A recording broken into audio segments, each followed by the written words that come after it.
Hello student, मैं तरुण पवार आप सभी का स्वागत करता हूं ब्रेन ट्री इंफोटेक के ऑनलाइन लर्निंग प्लेटफॉर्म पर। तो जैसा आप लोगों को पता है, हमारा कंटिन्यू सीरीज चली हुई है। ठीक है, इस सीरीज में हम हिमाचल के महत्वपूर्ण व्यक्तित्व कर रहे हैं। ठीक है, आज हम कंप्लीट कर लेंगे जो हिमाचल के महत्वपूर्ण व्यक्तित्व हैं। ठीक है, इससे पहले 3-4 वीडियो हमने हिमाचल के महत्वपूर्ण जो व्यक्तित्व हैं उनके ऊपर बना ली है।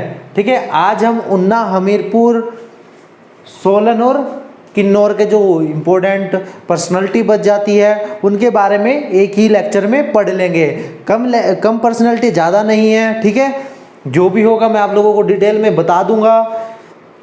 तो सबसे पहले बात कर लेते हैं ऊना जिले की। ठीक है, ऊना जिले के यहाँ पर लिखे हुए हैं, हमीरपुर के इधर हैं, आपके लिए सोलन के यहाँ लिखे हुए हैं और किन्नौर से एक ही है और बोर्ड पर लिखा हुआ है। ठीक है, ऊना जिले की बात करें तो ऊना में काफ़ी फेमस पर्सनालिटी जो आपकी है अनंतराम, सत्यप्रकाश बख्शी, ऋषि कुमार लठ और चरणजीत सिंह। ये 4 नाम काफ़ी इंपॉर्टेंट है। तो सबसे पहले अनंत राम के बारे में पता करते हैं। मैं आपको अनंत राम के बारे में बताता हूँ। अनंत राम जी कौन थे? ठीक है, इनका जन्म दौलतपुर चौक में हुआ था। आप लोगों को पता है दौलतपुर जो चौक है वो ऊना में है, यहाँ पर इनका जन्म होता है। और ये समाज सेवक भी थे एक तरह से। ठीक है, और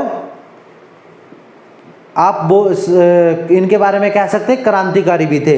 तो इन्होंने सबसे पहले तो काका शिक्षा न्यास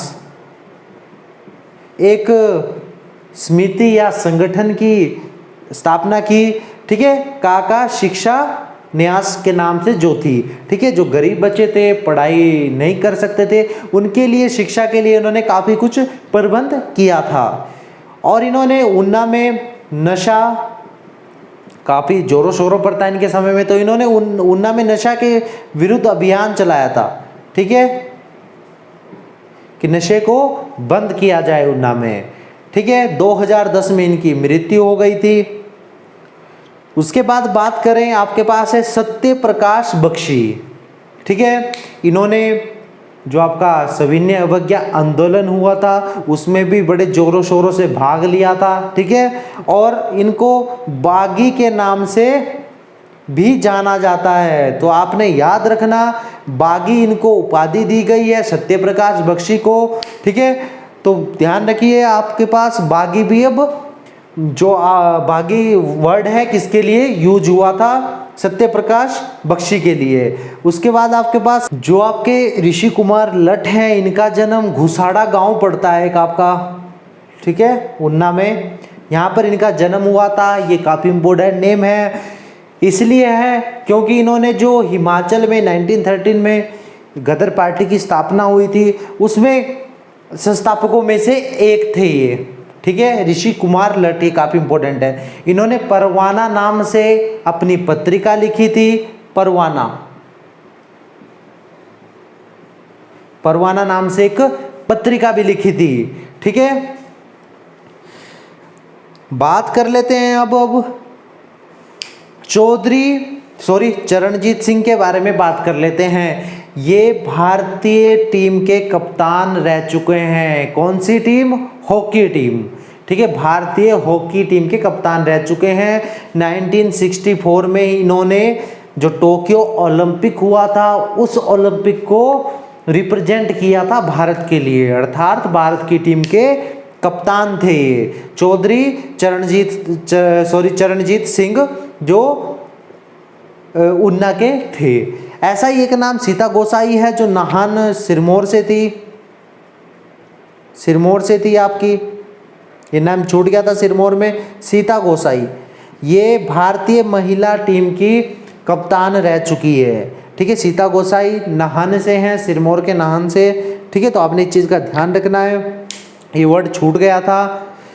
इसके बाद बात कर लेते हैं आगे, यशपाल जी, विजय कुमार और प्रेम कुमार धूमल, ये हमीरपुर के हैं। तो यहाँ पर अब हम हमीरपुर के पढ़ेंगे। अब बात करते हैं यशपाल जी के बारे में। यशपाल जी आपको पता है प्रसिद्ध साहित्यकार थे हिमाचल के। ठीक है, काफ़ी फेमस नाम था इनके बारे में, काफ़ी अधिक क्वेश्चन पूछे जाते हैं। ठीक है। तो मैं यशपाल जी के बारे में आप लोगों को बता देता हूँ। इनका जन्म नादौन के पास जगह पड़ती है, गांव है भूमपल, भूमपल, यहाँ पर इनका जन्म हुआ था। ठीक है, ध्यान रखना आपने, भूमपल में जन्म हुआ था। इसके बारे में काफी अधिक क्वेश्चन पूछे जाते हैं कि जो यशपाल जी थे, साहित्यकार थे, प्रसिद्ध साहित्यकार, उनका जन्म किस स्थान पर हुआ था? तो नादौन के पास गांव पड़ता है भूमपल। ठीक है, यशपाल जी को हिंदुस्तान सोशलिस्ट डेमोक्रेटिक आर्मी का चीफ कमांडर बनाया गया था। ठीक है, हिंदुस्तान सोशलिस्ट डेमोक्रेटिक आर्मी, ध्यान रखना आपने, इसका चीफ बनाया गया था। ठीक है, जब आपके यशपाल जी इलाहाबाद जेल में बंद थे, उस समय उनकी शादी, ठीक है, उस समय उनकी शादी हो गई थी। प्रकाशवती नाम की लड़की थी, प्रकाशवती कपूर। ठीक है, प्रकाशवती कपूर नाम की लड़की से उनकी शादी हो गई थी। ठीक है, फिर वो क्या होता है, जेल से बाहर निकलते हैं, वो अपनी पत्रिका चलाते हैं जिसका नाम था विप्लव और बागी। ये काफी इंपॉर्टेंट पत्रिका हैं जिनके बारे में एग्जाम में पूछा जाता है। काफी बार एग्जाम में पूछा गया है कि विप्लव पत्रिका किसने लिखी थी और किस लैंग्वेज में थी। तो आपको याद रखना होगा, ये हिंदी में थी और जो आपकी बागी थी वो उर्दू में थी। ठीक है, उर्दू में थी, आपने याद रखना है। इन्होंने एक सिहानवलोकन से भी एक पत्रिका चलाई थी, ये भी आपने ध्यान रखना है। ठीक है, यशपाल जी के बारे में आपको बता दिया है। यशपाल जी का जन्म कहाँ पर हुआ था? भूमपल में हुआ था, आपने याद रखना है। हमीरपुर में पड़ता है। मोस्ट इंपोर्टेंट क्वेश्चन, काफी बार पूछा जाता है क्योंकि प्रसिद्ध साहित्यकार हैं। ठीक है, उसके बाद बात कर लेते हैं विजय कुमार। ठीक है, ये शूटिंग की अगर बात करें तो उसमें काफ़ी बड़ा नाम है, शूटिंग करते हैं। 2012 में इन्होंने जो आपका ओलंपिक हुए थे 25 मीटर राइफल में, तो इन्होंने उसमें रजत पदक जीता था। ठीक है, सिल्वर मेडल जीता था, काफ़ी बड़ी बात थी। ठीक है, लंदन में ओलंपिक हुए थे 2012 में, तो इन्होंने रजत पदक जीता था, इसीलिए इनको 2012 में, ठीक है, राजीव गांधी खेल रत्न पुरस्कार दिया गया था।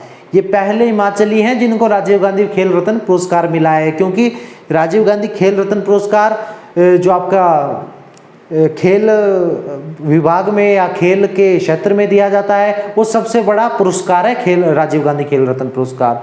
तो ओनली विजय कुमार हिमाचल से हैं जिनको ये पुरस्कार अभी तक मिला है। 2013 में इनको पद्मश्री, 2007 में अर्जुन अवार्ड मिल गया था। ठीक है, तो आपने याद रखना है 25 मीटर राइफल में ये शूटिंग करते थे और हिमाचल के हमीरपुर से हैं।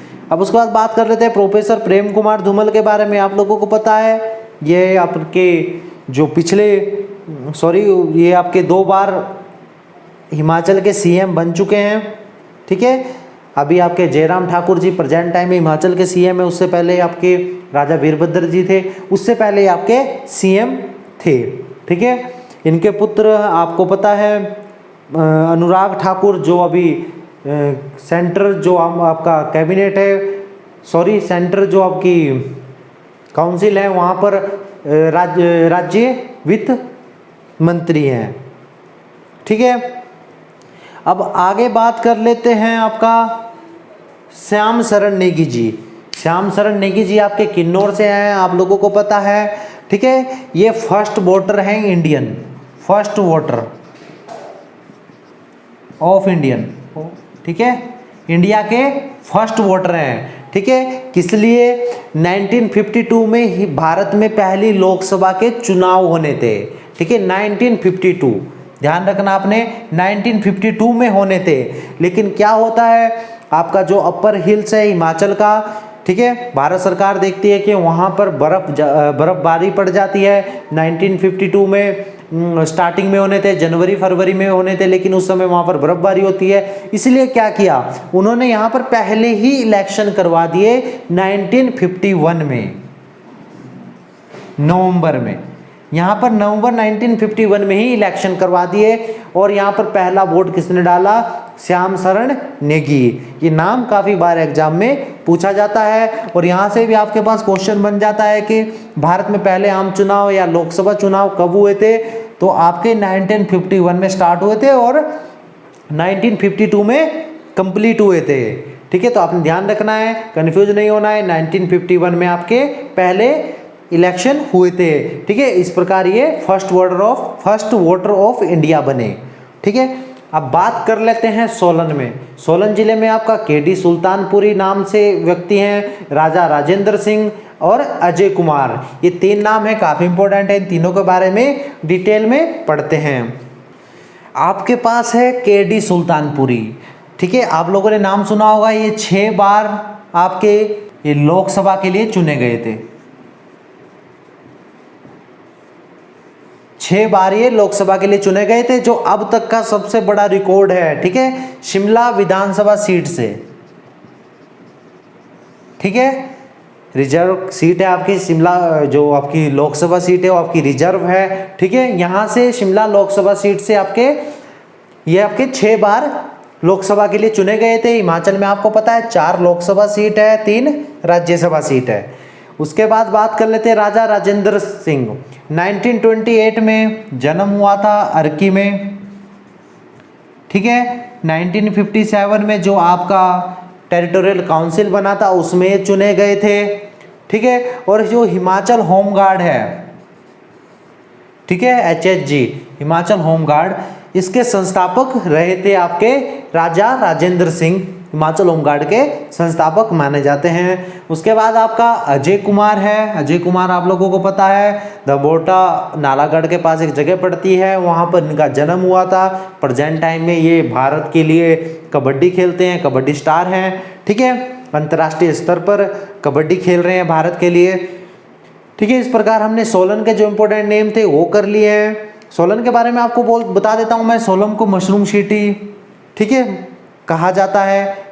मशरूम सिटी इसलिए कहा जाता है क्योंकि यहाँ पर मशरूम सबसे अधिक उगाए जाते हैं। ठीक है, इसलिए भारत में इसको मशरूम सिटी के नाम से जाना जाता है। सोलन का एक काफ़ी फेमस नेम है सोलन गोला। ठीक है, सोलन गोला क्या है आपको पता है? टमाटर है, टमाटर की एक किस्म है जिसको सोलन गोला कहा जाता है। ठीक है, इस तरफ आपके ऊना और हमीरपुर के इम्पोर्टेंट व्यक्तित्व लिख दिए हैं। ठीक है, आप लोगों को पता होगा ऊना 1972 में और हमीरपुर भी 1972 में एक जिले के रूप में बने थे। ये कांगड़ा से अलग हुए थे।